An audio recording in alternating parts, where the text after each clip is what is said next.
Hello नमस्कार सर्वांना. श्री स्वामी समर्थ. कशा आहात सर्वजण? मस्त आहात ना? तर मस्तच असायला पाहिजे. तर आमच्याकडे ना जे आयरल कुंडल असतात तर ते कुंभाराकडून खरेदी करून ते नाही का मंदिरामध्ये नेऊन ठेवतात आणि मंदिरामध्ये नेऊन ठेवल्याच्या नंतर याप्रमाणे वाजत गाजत जाऊन मंदिरातून ते घेऊन येतात आणि त्यानंतर असं पहा इथे देवीच्या मंदिरामध्ये ठेवलं होतं आणि देवीच्या मंदिरामधून जे पण मुलीचे मामा मामी असतात किंवा काका काकू वगैरे ते घेऊन येतात. तर माझ्या बहिणीच्या मुलीचं लग्न होतं. माझ्या सर्वात मोठ्या काकाची मुलगी तिच्या मुलीचं लग्न होतं आणि खूप दिवसाच्या नंतर घरामध्ये असं काहीतरी कार्यक्रम झाला होता. नाही म्हटलं तर तब्बल 8-10 वर्षाच्या नंतरच म्हणा की घरामध्ये वेडिंग चा कार्यक्रम म्हणजे जो पण लग्नाचा कार्यक्रम होता तो होता.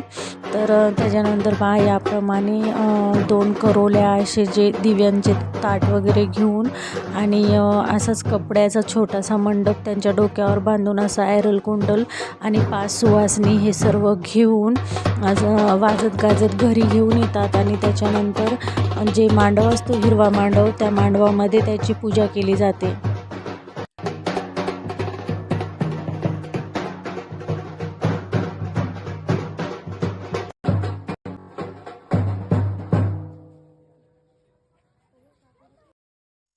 मंडपामध्ये असं सर्व घेऊन आल्याच्या नंतर जे महाराज जे भटजी ब्राह्मण असते त्यांना बोलवल्याच्या नंतर जो हिरवा मंडप दारासमोर पडलेला असतं तर त्या मंडपासमोर असं आयरल कुंडलची पूजा केली जाते.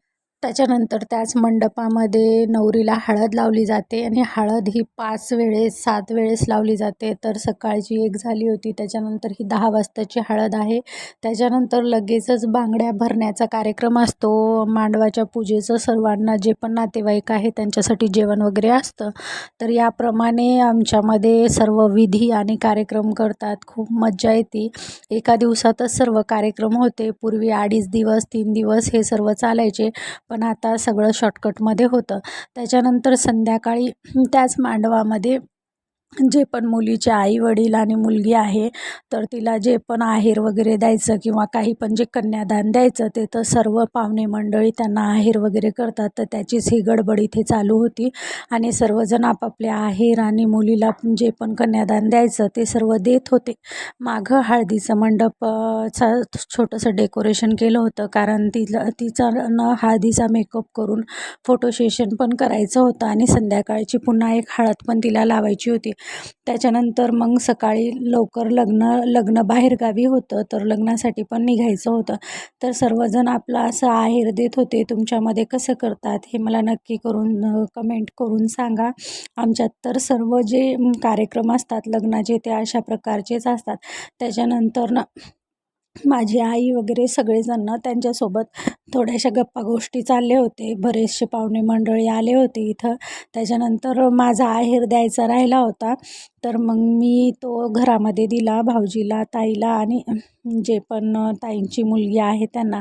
मग माझ्या दुसऱ्या बहिणी वगैरे पण आले होते, त्यांनी पण आहेर केला आणि असाच प्रोग्राम चालू होता. त्याच्यानंतर थोड्या वेळातच आम्हाला संध्याकाळच्या हळदीची पण तयारी करायची होती. नवरीचा मेकअप पण करून द्यायचा होता. तर खूप मज्जा येत होती. थोडासा डान्स वगैरे पण करायचा होता, पण खूप वेळ झाला त्याच्यामुळे ते सगळं राहून गेलं.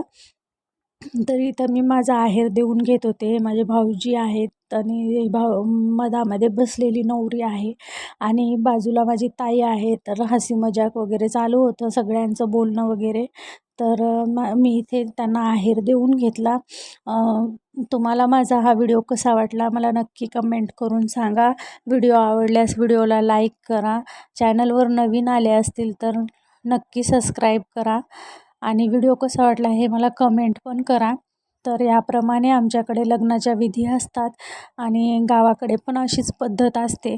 पण तुमच्याकडे कशा पद्धतीने करतात हे मला नक्की कमेंट करून सांगा.